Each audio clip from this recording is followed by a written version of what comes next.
Buenas noches amigos, bienvenidos una vez más a este espacio que estamos compartiendo junto a ustedes todos los días, este ciclo especial de cara a lo que será el próximo domingo, el referéndum sobre los 135 artículos de la Ley de Urgente Consideración. Si nos han seguido ya lo saben, venimos compartiendo con ustedes, brindándoles diferentes apreciaciones, opiniones de quienes por un lado pretenden la derogación de los 135 artículos y por el otro de quienes, por el contrario, pretenden su mantenimiento en esa instancia que, como decíamos, estaremos cumpliendo y llevando adelante todos los uruguayos este fin de semana, el domingo 27 de marzo. Estamos recibiendo en el día de hoy, esta noche, al secretario general de la Intendencia, Sebastián Ferrero, además titular de la lista 33, bueno, naturalmente, en este caso con la posición del no a la derogación de estos artículos cuestionados. Sebastián, gracias por acompañarnos estos minutos. Muchas gracias por la invitación. Por favor.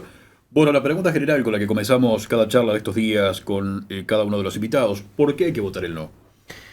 Bueno, hay varias respuestas para contestar eso. En principio hay que votar el no por respeto al pueblo uruguayo. ¿Y por qué digo esto?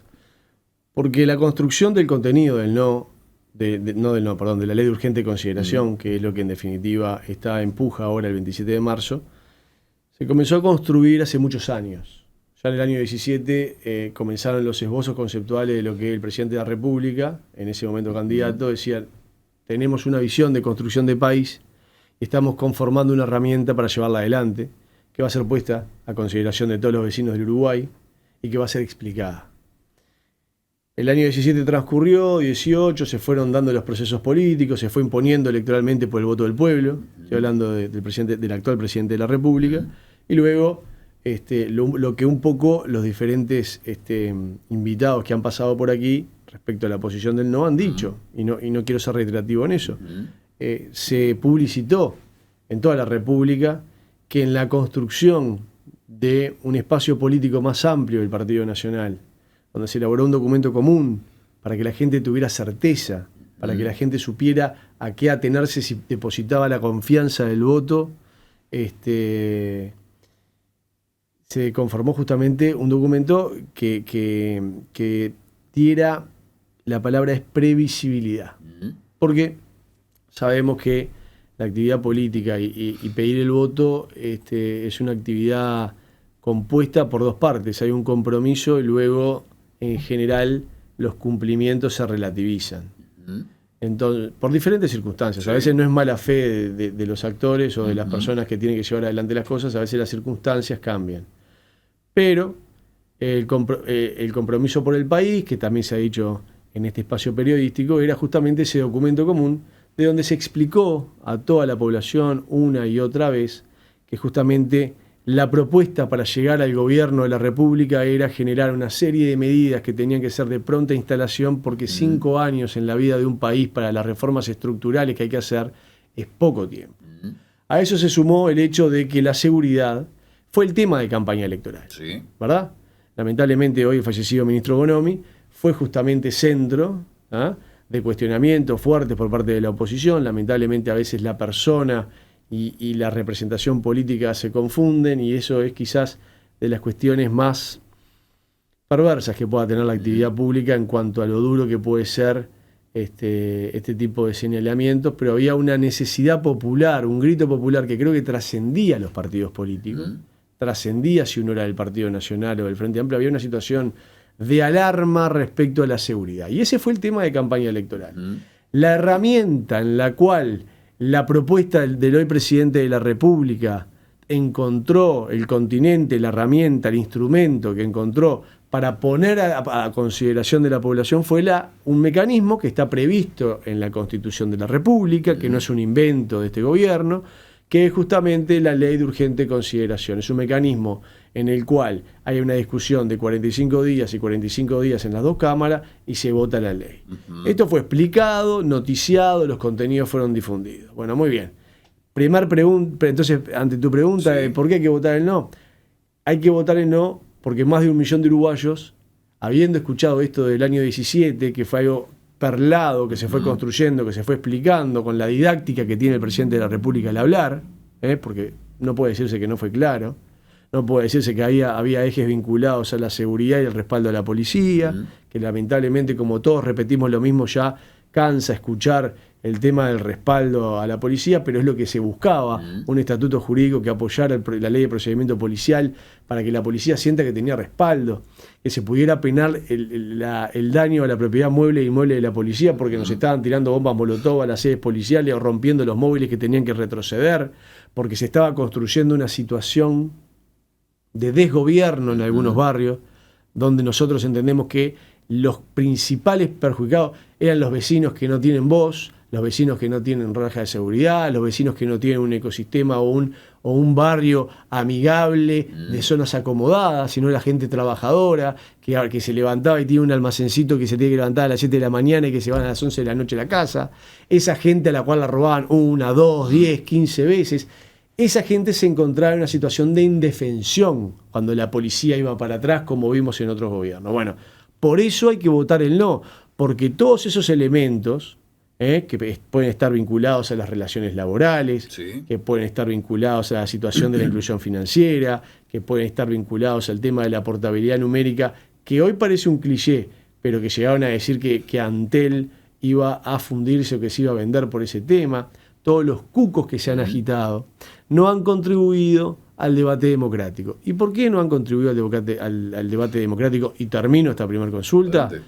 No lo han hecho porque explicarle a la población que está trabajando, que estamos saliendo de una pandemia, que muchos de ellos todavía no tienen empleo, que a pesar de mecanismos como el seguro de paro parcial que se trató de instaurar en este gobierno a los efectos de que no existiera una desvinculación entre el empleado y la empresa, tratando de aguantar el Estado uruguayo mientras la empresa podía volver a tomarlo, porque estamos sumidos en una situación sin precedente histórico. Por lo menos yo tengo 41 años, en lo que yo tengo de vida nunca viví algo parecido, ¿no? Entonces, hemos tenido que, en esas circunstancias, salir a explicarle a la gente 135 artículos que quienes promueven la derogación de la LUC quieren derogar, artículos que en la mayoría además tienen un contenido jurídico y que eso hay que tener la capacidad y la síntesis de traducirlo en un mensaje político claro, que no sea mentiroso, que no sea ambiguo, que no sea gris,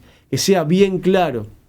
Por eso hay que votar el no, entiendo yo, porque en definitiva nosotros los uruguayos votamos cada 5 años y en este momento lo correcto, lo que corresponde es dejar gobernar a un gobierno nacional que viene campeando una pandemia global y que en realidad hemos tenido la suerte los uruguayos, de todos los partidos, de tener un presidente de la República que ha tenido, y vamos a no tampoco ensalzar la figura, pero ha tenido ¿cuál es la palabra? La serenidad y la firmeza de elegir un camino contra todas las voces cuando gritaban la cuarentena obligatoria, cuando de todos lados, no solo la oposición, propio y ajeno, le decían que teníamos que encerrarnos, y en ese momento de soledad del poder, encerrado en el último piso de la torre ejecutiva, tomó decisiones que hoy el Uruguay está agradeciendo y que el mundo está aplaudiendo.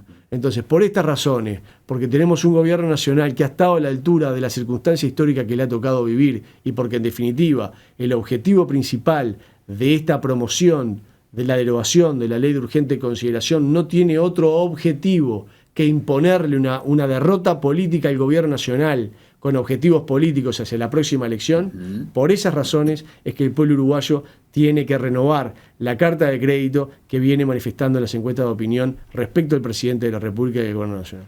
Sebastián, fijaste la mirada en determinado momento en el asunto de la seguridad. Bien decías, en definitiva, uno de los asuntos de mayor preocupación de la población. Ahora parece haber descendido algunos escalones en el orden de prioridades, pero bueno, evidentemente sigue allí. Voy por ese tema para meterme en asuntos puntuales. Sí. Por un lado están las cifras del Ministerio del Interior, que no hace falta andar ahondando, muestran, digamos, un descenso en los diferentes delitos.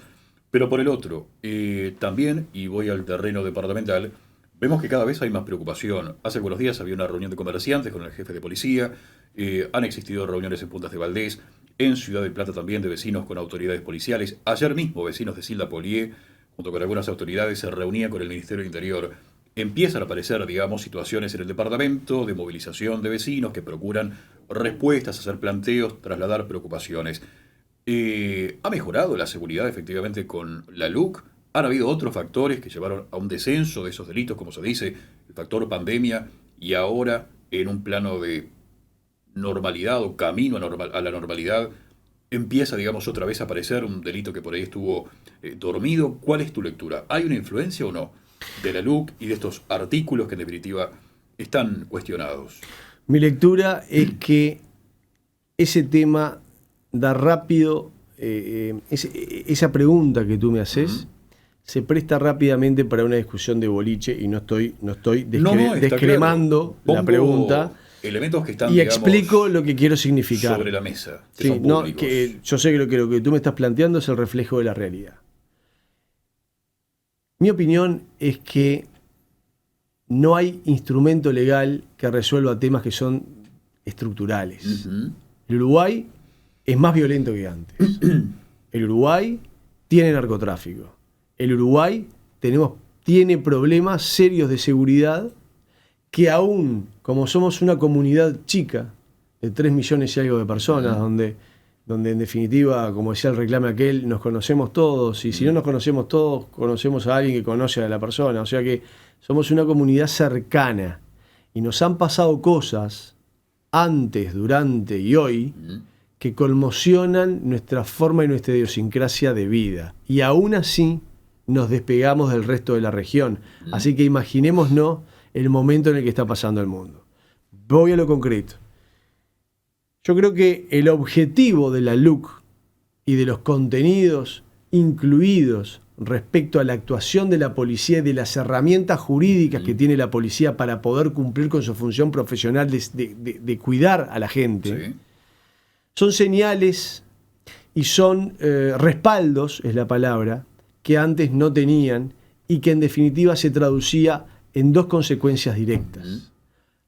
O el policía, y tú que estás aquí en San José y sos periodista lo sabés, se terminaba certificando, y en algunos discursos que hemos asistido el jefe de policía lo ha dicho, porque hay en definitiva una entrega. Las razones podrán ser múltiples, no voy a decir que lo que estoy diciendo aquí sea la razón única, claro, pero estoy seguro que debe haber una cuestión de sobrepasarse en las capacidades de lo que un policía puede hacer cuando se ve desbordado y ve que el sistema y ve que el ordenamiento jurídico no lo respalda, y el policía se juega la vida todos los días. Y esto no son fuerzas armadas, porque el policía es policía a las 24 horas.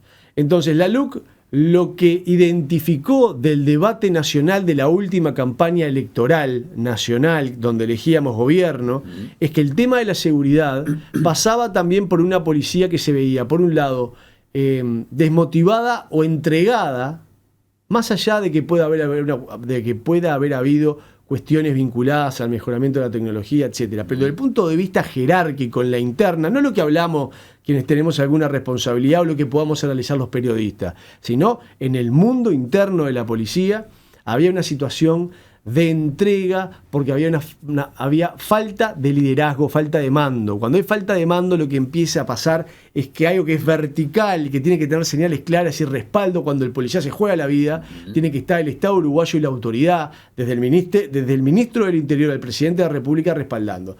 Eso fue objeto de campaña. El presidente de la República dijo en más de una oportunidad y construyó esa imagen del presidente de la República cruzado de brazo atrás de la policía.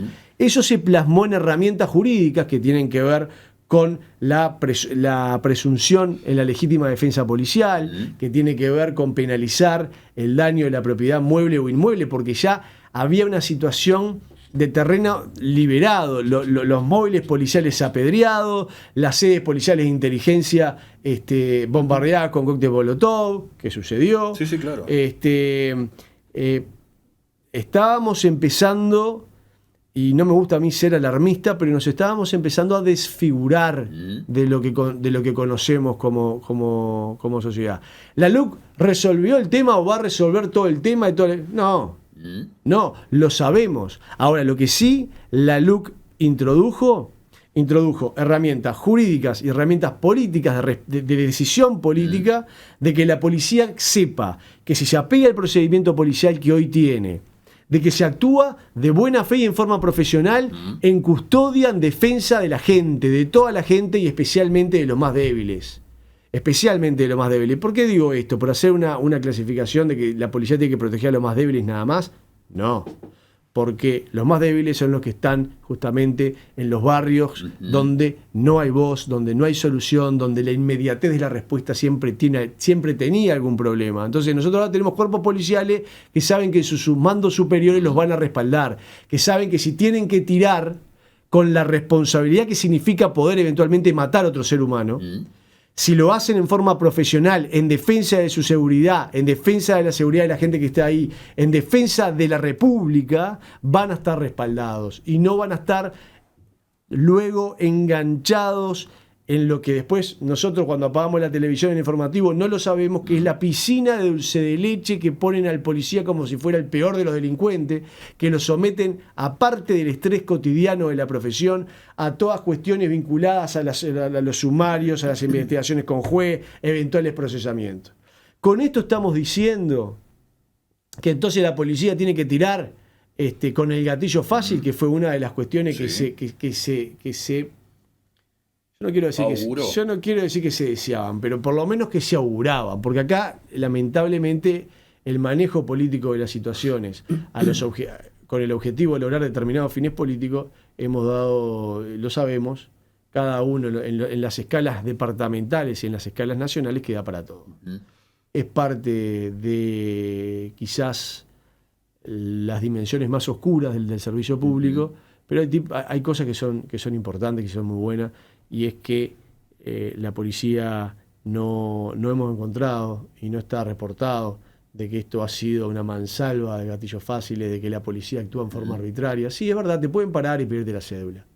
Cualquier vecino de bien que no tenga problema, que no tenga nada que esconder, puede dar la cédula. A mí me han parado a pedir la cédula y no me enojo. Te pueden pedir de repente si vas en la moto, si vas en un auto que le muestre la valija, pero te están protegiendo tus hijos, que de repente en esa valija después tenés cocaína, pasta base y de repente vos no sabés en qué andan tus hijos, son las que consumen y terminan muertos, tus hijos. Entonces hay que abrir la valija, hay que pedir la cédula. Y la policía no tenía las herramientas jurídicas para eso. Entonces tú me preguntas, ¿esto ha disminuido sustancialmente? No, porque son señales y herramientas cuyo objetivo principal es empezar a construir un clima, empezar a construir un estado de cosas que con el apoyo colectivo de todos los uruguayos, y esto no es un tema político, porque matan a los del Frente Amplio, matan a los del Partido Nacional, matan al almacenero que no vota a nadie, nos matan a todos. Entonces lo que estamos diciendo es, están matando policías también. Y los policías, en definitiva, se están jugando la vida. Entonces, la LUC es una herramienta que colabora, pero no es en definitiva la solución de todos nuestros problemas. La única solución de todos nuestros problemas es que nosotros como pueblo uruguayo custodiemos las herramientas, insistamos, hagamos un seguimiento de las políticas públicas como en algún momento se planteó desde el gobierno nacional para poder medir. Las políticas públicas hay que medirlas, porque si no es todo olfato, y ya esa época del olfato, está bien tener olfato, pero ahora hay que medir, hay que objetivizar los datos para poder ajustar las políticas, puede ser más o menos, hay que ser humilde. Ni la LUC es la solución final, ni tampoco la LUC y su derogación justifican las explicaciones al menos que nos han dado.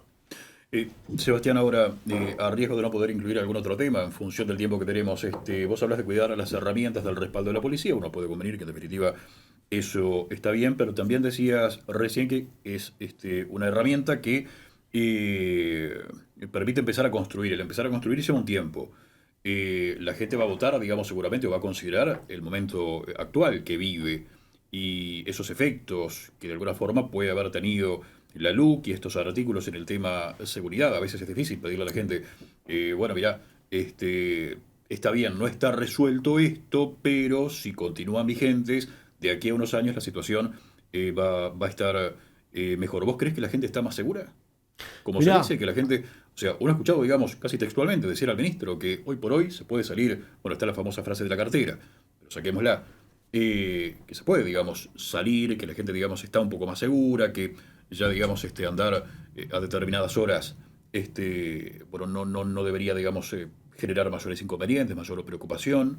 Yo hace unos días estaba en una reunión familiar con las limitaciones que tiene una reunión familiar respecto a cantidad de personas, pero había algunos integrantes así que decían, yo sinceramente estoy un poco más preocupado, cosa que me sorprendió, estoy un poco más preocupado ahora que antes. Por lo menos escuché un par de opiniones de esas características. Y estamos hablando de que más allá de la limitación en cuanto a cantidad de gente, ahí te puedo garantizar, no hay visiones todas para un lado o todas para el otro. Es muy difícil contestarlo, ¿sabes por qué? Porque es una apreciación subjetiva. Sin duda. Lo que se puede medir es un clima. El clima que veníamos viviendo rozaba con una suerte de anarquía o zonas liberadas. Entonces, ¿estamos más seguros? Y bueno, nosotros en general ahora acá en San José transitamos seguros, pero si ahora en un rato me rapiñan en la esquina, te voy a decir, pero pucha, no me siento tan seguro. Sí, claro. ¿Existe la posibilidad que me rapiñen en la esquina? Sí. Uh-huh. ¿Ah? ¿Es probable que pase, que nos exploten los cajeros como nos explotaban antes? Parecería que el clima ha cambiado, pero las circunstancias son muy discutibles. Lo que la LUC intenta y lo que las herramientas con la policía intentan es que la policía se sienta segura para actuar. Nosotros no podemos resolver lo que pueda pasar. Podemos tratar de disuadir, podemos tratar de los delincuentes que creo que saben contar las penas y tipificar los delitos mejor que los abogados penales. Saben que la policía hoy tiene más herramientas que antes para repeler la delincuencia. Y creo que en el fondo, como son 135 artículos, 470 y pico, 476 artículos de la LUC, 28% es lo que se está impugnando, esos 135 artículos, que es muy difícil explicar a la gente a detalle, porque la gente, en general, cuando hablamos de la gente, hablamos de nosotros mismos y de lo impersonal que todo se vuelve, lo que en definitiva puede tratar de inferir, sin ánimo de subestimar a nadie, hay muchos vecinos que se han puesto a estudiar, pero es ¿en qué me afecta esto a mí? Y acá han entrado determinadas decisiones políticas que poco tienen que ver con la LUC, lamentablemente. Porque nosotros podríamos poner un panel de expertos jurídicos a opinar y de sociólogos y a hacer un gran simposio nacional donde el pueblo uruguayo, en vez de escuchar conferencias de prensa, escuchara las diferentes opiniones y darle el contenido. Pero no es así. Acá la génesis de esta situación que hoy nos trae al 27 de marzo es que hay una decisión política fundamentalmente nacido en el aparato político del PIT-CNT, porque no es el Frente Amplio. El Frente Amplio tenía dudas, porque habían votado buena parte de la LUC, porque incluso habían votado temas como el combustible, porque sabían que era bueno. Después comienzan las marchas atrás para hacer la utilización política. Pero nace en el PIT-CNT, que vio que en materia de relaciones laborales, las señales incluidas en la LUC desde el punto de vista jurídico era sindicatos, sí, somos respetuosos de la historia sindical de Uruguay, pero los representantes políticos de la gente son los que están votados.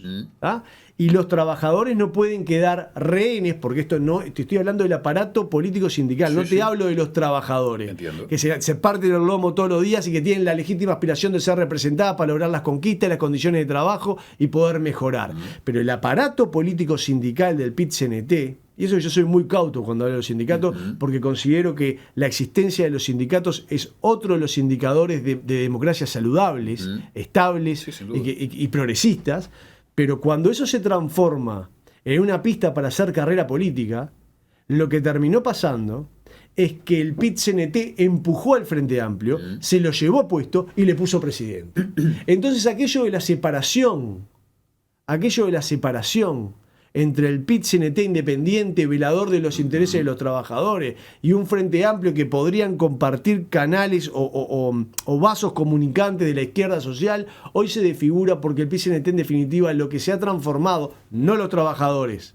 Porque es fácil después decir, va contra los trabajadores. No, eso es fácil, eso es una explicación liviana para dejar en la opacidad, en la oscuridad, lo que ha pasado y que todos vimos. Una decisión política del buró, del comité del PIT-CNT, de los que deciden, de los que mandan, de los que están bancados, de atacar esto. ¿Por qué?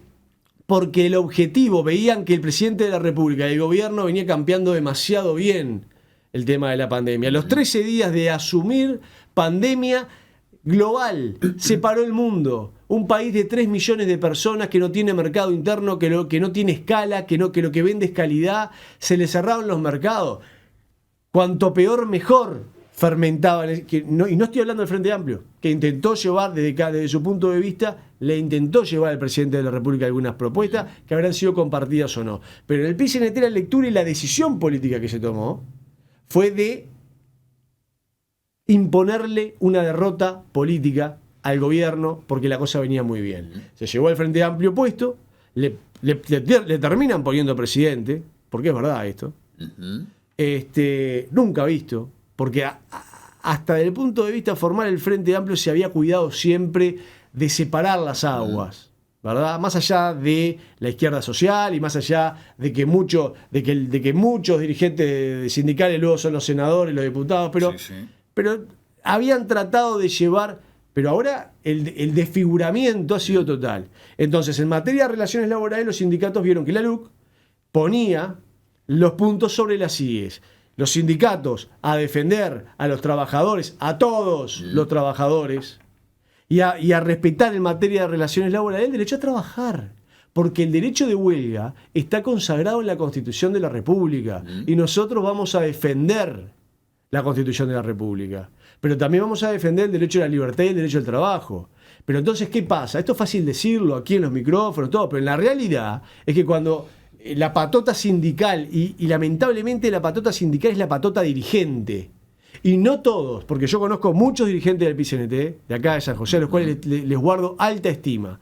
Te estoy hablando de las grandes decisiones de Montevideo, que cuando la mano venía de apretar, aquellos que querían ir a trabajar porque tienen problemas, tienen los hijos enfermos, no pueden perder la plata, porque quieren defender la empresa, o simplemente porque consideran que las reivindicaciones no los amparaba o no se sentían representados, que puede ser. Y si era uno, era uno. Escupitajo, apretada, carnero, lo que sabemos todos. Entonces, era en definitiva la pechera a la cual nos referimos en más de una oportunidad. Esa pechera no es la pechera democrática. Entonces, la LUC lo que dice es que vamos a respetar la huelga, el derecho, pero sin que obstaculice a la gente que quiere trabajar. Y eso era, en definitiva, un ataque directo, así lo vivió el PIT-CNT, a su forma, a la matriz genética de ejercer el poder en los últimos años.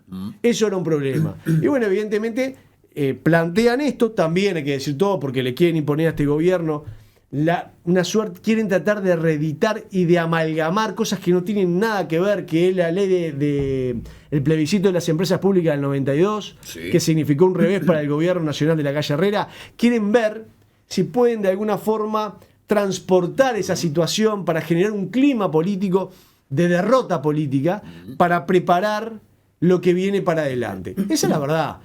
Discutámosla, digamos que el contenido de la LUC. No han podido explicar un solo contenido de la LUC que en realidad refleje un deterioro en la vida de los uruguayos. Entonces, yo tengo la convicción, y así lo estamos conversando con los vecinos en los barrios que estamos recorriendo todos los días, que hay muchos compañeros que están haciendo este esfuerzo de los diferentes partidos políticos. Tengo la convicción que tenemos una responsabilidad con el país, porque no es la coalición de gobierno multicolor que va a llevar a respaldar a esta ley que hoy está vigente. Es el pueblo uruguayo. A la calle Pou lo votaron Frente Amplista, a la calle Pou al presidente de la República, y sintetizo en él todo el gobierno nacional.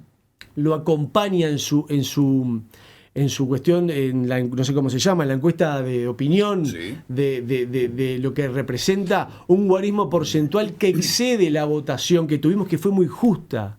Además, nosotros somos conscientes y respetuosos de que la elección nacional se separó por 30.000 votos. Y ahí viene algo que te quiero comentar que es muy importante, que se va a entender, que es la legitimidad de origen y la legitimidad de ejercicio. Y eso es muy importante. ¿Qué quiero decir con esto? Palabra rara. Legitimidad de origen significa, cuando vos ganás la elección, la ganás en las urnas.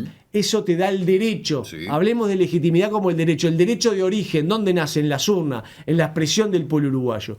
Pero después, cuando los gobiernos gobiernan en los 5 años, tan importante como el derecho de origen que te lo dio en las urnas, es la legitimidad de ejercicio de la acción de gobierno, del poder. cómo te comportás, si utilizás tus mayorías parlamentarias absolutas para tapar la boca y votar sin discusión y sin análisis, o si tenés la capacidad de ir al distinto y tratar de escuchar.